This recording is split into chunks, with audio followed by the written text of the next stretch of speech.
TDP Janasena అభ్యర్థుల ప్రకటనపై మంత్రి జోగి రమేష్ ఏమంటున్నారో మా కరెస్పాండెంట్ సతీష్ అందిస్తారు. Satish, over to you. Anusri, Telugu Desam party Janasena అభ్యర్థుల జాబితా కొద్దిసేపటి కిందటే వచ్చింది. ఇప్పటికే జనసేనలో తీవ్ర ఆగ్రహ జ్వాలలు వ్యక్తం అవుతున్నాయి. కేవలం పవన్ కళ్యాణ్ పూర్తిగా జనసేన పార్టీని చంద్రబాబు చేతిలో పెట్టేశారు. 24 సీట్లు అంటే 13.7% సీట్లు మాత్రమే జనసేన తీసుకున్నటువంటి పరిస్థితి. అందులో కూడా 5గురికే తప్ప 19 చోట్ల అభ్యర్థి లేని పరిస్థితి. మరొక వైపు చంద్రబాబు తన జాబితాలో సీనియర్లకు పక్కన పెట్టి సీనియర్లకు మొండి చేయి చూపించి ఇంకొక వైపు బదిలీలు కూడా పక్క నియోజకవర్గాలకు పక్క జిల్లాలకు కూడా చేసినటువంటి పరిస్థితి. సో ఈ నేపథ్యంలో ఈ జాబితాను ఏ విధంగా చూస్తారో మనతో పాటు మాట్లాడేందుకు మంత్రి జోగి రమేష్ ఉన్నారు. సార్, తెలుగుదేశం పార్టీ జనసేన అభ్యర్థుల జాబితా వచ్చింది. 94 టీడీపీ, 24 జనసేన పోటీ చేస్తామని చెప్పారు. పవన్ కళ్యాణ్ స్పష్టంగా చెప్పారు. బీజేపీపై ఇంకా స్పష్టత రాలేదని చెప్పారు. సో ఈ జాబితాను చూశాక మీకేమనిపిస్తుంది? మా లీడర్ జగనన్న చెప్పిన కాన్సెప్ట్ అంటే వై నాట్ 175, ఆ దిశగా ముందుకెళ్తా ఉన్నాం. 175 స్థానాలు కూడా వైఎస్ఆర్ కాంగ్రెస్ పార్టీ గెలవబోతా ఉంది అన్నదానికి నిదర్శనమే ఈ రోజున చంద్రబాబు నాయుడు, పవన్ కళ్యాణ్.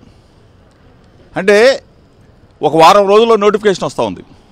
ఒక నెల 15 రోజుల్లో ఎన్నికలు జరగబోతూ ఉన్నాయి. ఇప్పటికీ కూడా పొత్తు పొసకలేదు. కనీసం అంటే కనీసం జనసేన ఏదో Pawan Kalyan CM CM CM అని పాప మారిశారు. పాప సీఎం ఒకవేళ కాలేని పక్షంలో ప్రభుత్వంలో బాగా కీలక పాత్ర పోషిస్తాడు, ఒక 60 సీట్లు జనసేన పార్టీ తీసుకుంటుందని చెప్పేసి పాపం అందరూ కూడా ఉర్రూతులుగారు. ఆ పరిస్థితుల్లో చంద్రబాబు నాయుడికి పవన్ కళ్యాణ్ ఎంత తొత్తుగా, అంటే ఒక విధంగా చెప్పాలంటే ఏ విధంగా ప్యాకేజీకి అమ్ముడు పోయాడు అన్నదానికి 24 సీట్లకు పరిమితం. ఆ 24 సీట్లలో కూడా 5గురు అభ్యర్థులు. ఈవెన్ ఆ పార్టీ అధ్యక్షుడు పవన్ కళ్యాణ్ కూడా ఎక్కడి నుంచి పోటీ చేస్తాడో కూడా చెప్పలేని పరిస్థితుల్లో జనసేన పార్టీ ఉందంటే జనసేన పార్టీని నమ్ముకున్న ప్రతి ఒక్కళ్ళని కూడా నేను కోరుతా ఉన్నా, అడుగుతా ఉన్నాను. పవన్ కళ్యాణ్ అనే వ్యక్తి నిలకడ మీద నిలబడలేడు, ఒక మాట మీద ఉండలేడు అని చెప్పేసి డే 1 నుంచి చెప్తా ఉన్నాం. మిమ్మల్ని అందరినీ కూడా తీసుకెళ్ళి మళ్ళీ చంద్రబాబు నాయుడికి తాకట్టు పెడతాడు, చంద్రబాబు నాయుడికి అమ్మేస్తాడని కూడా చెప్తా ఉన్నాం. దయచేసి ఈ క్షణం నుంచి అయినా సరే మీ మనసు మార్చుకోండి. జనసేనకు సంబంధించిన పవన్ కళ్యాణ్ని అభిమానించే ప్రతి ఒక్కళ్ళు కూడా పవన్ కళ్యాణ్ రాజకీయాల్లో పనికిరాడు. పవన్ కళ్యాణ్ అనే వ్యక్తి ఒక విలువలు లేని, విశ్వసనీయత లేని, సిద్ధాంతం లేని పార్టీ జనసేన పార్టీ. ఈరోజు మిమ్మల్ని అందరం కూడా మేము ఆహ్వానిస్తూ ఉన్నాం. వైఎస్ఆర్ కాంగ్రెస్ పార్టీలోకి రండి, మీకు పెద్దపీట వేస్తాం.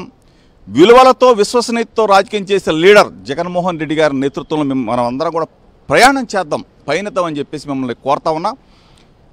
పవన్ కళ్యాణ్ ఇంతగా దిగజారిపోతాడు, ఇంతగా అమ్ముడుపోతాడు. 24 సీట్లకి జనసేన పార్టీని తాకట్టు పెట్టావంటే అంటే నిన్ను నమ్ముకున్న వాళ్ళు ఏమైపోవాలి? పవన్ కళ్యాణ్ నువ్వైతే బాగుండాలా, కానీ నిన్ను నమ్ముకున్న వాళ్ళని నట్టేట ముంచావు. మొత్తం కూడా జనసేన పార్టీని నామరూపాల్లోకి చేసిన పవన్ కళ్యాణ్ని ప్రజలందరూ కూడా ఏహి బాగుంది అంటే జనసేనను నమ్ముకున్న ప్రతి ఒక్కళ్ళు కూడా బయటకు వచ్చేయమని చెప్తూ, అదేవిధంగా చంద్రబాబు నాయుడు ఓ పక్కనేమో బీజేపీతో పొత్తు అంటాడు, ఓ పక్కనేమో సీట్లు ప్రకటిస్తాడు. బీజేపీ అంటే హైకమాండ్ కూడా తెలుసుకోవాలా, చంద్రబాబు నాయుడు మిమ్మల్ని ఎన్నిసార్లు మోసం చేశాడు, చంద్రబాబు నాయుడిని నమ్ముకుంటే ఏ విధంగా మోడీ గారి దగ్గర నుంచి ఎట్లా తిడతాడనేది బీజేపీ అధిష్టానం కూడా తెలుసుకుని ఇతనికి కూడా విలువలు లేని, విశ్వసనీయత లేని పార్టీ తెలుగుదేశం పార్టీ అధ్యక్షుడు చంద్రబాబు నాయుడు అని చెప్పేసి మీ అందరికీ కూడా చెప్తూ, ఈరోజు విలువలతో, విశ్వసనీయతతో ప్రజల గుండెల్లో అభివృద్ధి, సంక్షేమం అంటే ఏ విధంగా ఉంటుంది? 4 సంవత్సరాల 8 నెలల కాలంలోనే ప్రతి గడపకి కూడా సంక్షేమాన్ని, ప్రతి గ్రామానికి కూడా అభివృద్ధిని, రాష్ట్ర ప్రగతిని కాంక్షించే జగనన్న వైపు ప్రజలందరూ కూడా ఉండాలని చెప్పేసి మీ ద్వారా తెలియజేస్తాను. ఇవాళ నియోజకవర్గాల బదిలీలకు సంబంధించి గతంలో వైఎస్ఆర్ కాంగ్రెస్ పార్టీ అభ్యర్థుల ఎంపికలో సామాజిక సమీకరణాలు కానీ వివిధ అంశాలను పరిగణలోకి తీసుకొని నియోజకవర్గాలు మార్చింది ఎమ్మెల్యేలని. అప్పుడు విమర్శించారు, ఇక్కడ పనికిరాని చెత్త అక్కడ పనికొస్తుందని అన్నారు. కానీ ఇవాళ చంద్రబాబు జాబితాలో కూడా నియోజకవర్గాలు మార్చి ప్రకటించినటువంటి పరిస్థితి కదా. చంద్రబాబు నాయుడికి విలువలుంటే ఒక మాట మీద నిలబడతాడు. ఆ రోజు మా లీడర్ మా జగనన్న కొంతమందిని నియోజకవర్గాలకు మార్చినందుకే అక్కడ పనికిరాని చెత్త ఇక్కడ ఎందుకు అన్నప్పుడు నువ్వే చెత్త తీసుకొచ్చేసావు చంద్రబాబు నాయుడు. జిల్లాలు దాటిచ్చేసావే. అసలు నీకు అభ్యర్థులు ఉన్నారా బాబు? 175 నియోజకవర్గాల్లో నీకు పోటీ చేసే సత్తా నీకుందా చంద్రబాబు నాయుడు? నువ్వు ఒక పార్టీ, ఒక చవట సన్నాసి తెలుగుదేశం పార్టీ అధ్యక్షుడు ఈ చంద్రబాబు నాయుడు. ఈరోజు ఒకటే చెప్తాం, ప్రజలందరూ కూడా ముక్త కంఠంతో ఒకటే చెప్తా ఉన్నారు, జగనన్న కావాలి, జగనన్న మరలా రావాలి, ముఖ్యమంత్రి కావాలి అని చెప్పేసి మొత్తం కూడా రాష్ట్రం మొత్తం కూడా ఒక్క తాటి మీదకి వచ్చారు. బీసీ, ఎస్సీ, ఎస్టీ, మైనార్టీలు, అగ్రవర్ణ నిరుపేదలందరూ కూడా జగనన్న అడుగు వేయబోతా ఉన్నారు. ఫ్యాన్ గుర్తు రెపరెపల గెర తిరగబోతా ఉంది. వై నాట్ 175 175 స్థానాలకు 175 స్థానాలు మరలా విజయదుందుబి మోగించబోతున్నాం. వైఎస్ఆర్ కాంగ్రెస్ పార్టీ బ్రహ్మాండమైన విజయంతో గెలవబోతాం. ఈ ఉమ్మడి కృష్ణా జిల్లాకు వస్తే అటు విజయవాడలో వంగవీటి రాధాకి భంగపాటు తప్పింది. ఆయన ఆశించిన సెంట్రల్ సీట్ ఇవ్వలేదు, బోండాబొమ్మకి ఇచ్చారు. ఈస్ట్ కూడా గద్దె రామ్మోహన్కి ప్రకటించినటువంటి పరిస్థితి. ఇంకోవైపు మీ పాత ప్రత్యర్థి దేవినేని ఉమా సీటు కూడా ప్రకటించినటువంటి పరిస్థితి. ఇవన్నీ ఎలా చూస్తారు?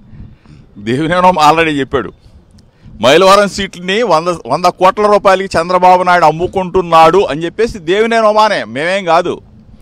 ఆ పార్టీలో ఉన్న ఒక లీడరే చంద్రబాబు నాయుడు నిజ స్వరూపాన్ని బట్టలొప్పదీసి చూపించాడు. అంటే దేవినేని ఉమా సీటుని 100 కోట్ల రూపాయలకి మా దగ్గర నుంచి ఒక తొత్తుగాడికి అమ్మేసుకుంటున్నాడని చెప్పాడు. అసలు ఈ చంద్రబాబు నాయుడు ఎవరు నమ్ముతాడు? వాళ్ళ పార్టీ వాళ్ళే నమ్మనప్పుడు ప్రజలు ఎట్లా నమ్ముతారు? మోసగాడని తెలీదా? దుర్మార్గుడని తెలీదా? వెన్నుపోటుదాడని తెలీదా? చంద్రబాబుని ఈ రాష్ట్ర ప్రజలు నమ్మనగాక నమ్మరు. రాధా గతంలో కూడా సీట్ లేదు, గత ఎన్నికల్లో. ఇప్పుడు కూడా సీట్ ఇచ్చే పరిస్థితి ఏమి కనబడట్లేదు. రాధా పరిస్థితి ఏంటంటారు? పాపం వంగవీటి రాధా మంచివాడు, అమాయకుడు. రాధా అనేదో ఉపయోగించుకుందామని చెప్పేసి పాపం తాపత్రయపడ్డాడు. రాధా గొంతు కూడా కోసేశారు. రాధా ఇప్పటికైనా నా మిత్రుడు, నా సోదరుడు, తెలుసుకుంటాడు, నిజం తెలుసుకుంటాడు, నిజమైన దారిలో నడుస్తాడని చెప్పేసి నేను ఇప్పటికీ కూడా భావిస్తా ఉన్నాను. మీ నియోజకవర్గానికి సంబంధించి మాత్రం క్యాండిడేట్ని ప్రకటించలేదు ఏంటి? మీ దగ్గర ఉన్న పాత పారసారథినేమో పక్క జిల్లా ఉన్నటువంటి నూజివీడికి పంపించారు, మీ దగ్గరికి ఇంకా అభ్యర్థిని ప్రకటించలేదు. కారణం ఏంటంటే ఎతుకుతానే ఉంటాడు చంద్రబాబు నాయుడు. ఎలక్షన్ మేము చేసేస్తానే ఉంటాం. ఎందుకంటే జోగి రమేష్ను ఓడించాలంటే ప్రత్యర్థి కావాలా? సర్వేలు చేసుకుంటా ఉన్నాడు. ఎన్ని సర్వేలు చేసినా జగనన్న ఫోటో పెట్టుకొని గెలిచేస్తా, ఎక్కడైనా గెలిచేస్తా. ఇది జగనన్న నాకు ఇచ్చిన వరం.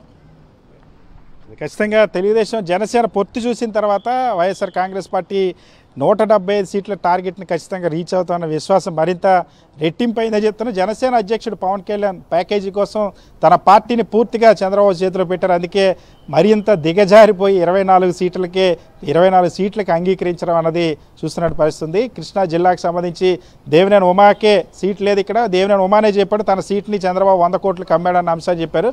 సో దీని పర్యవసానాలు ఖచ్చితంగా తెలుగుదేశం పార్టీ రేపు ఎన్నికల్లో ఫేస్ చేయబోతుందన్న అంశాన్ని అయితే వైఎస్ఆర్ కాంగ్రెస్ పార్టీ నేతలు చెప్తున్నారు.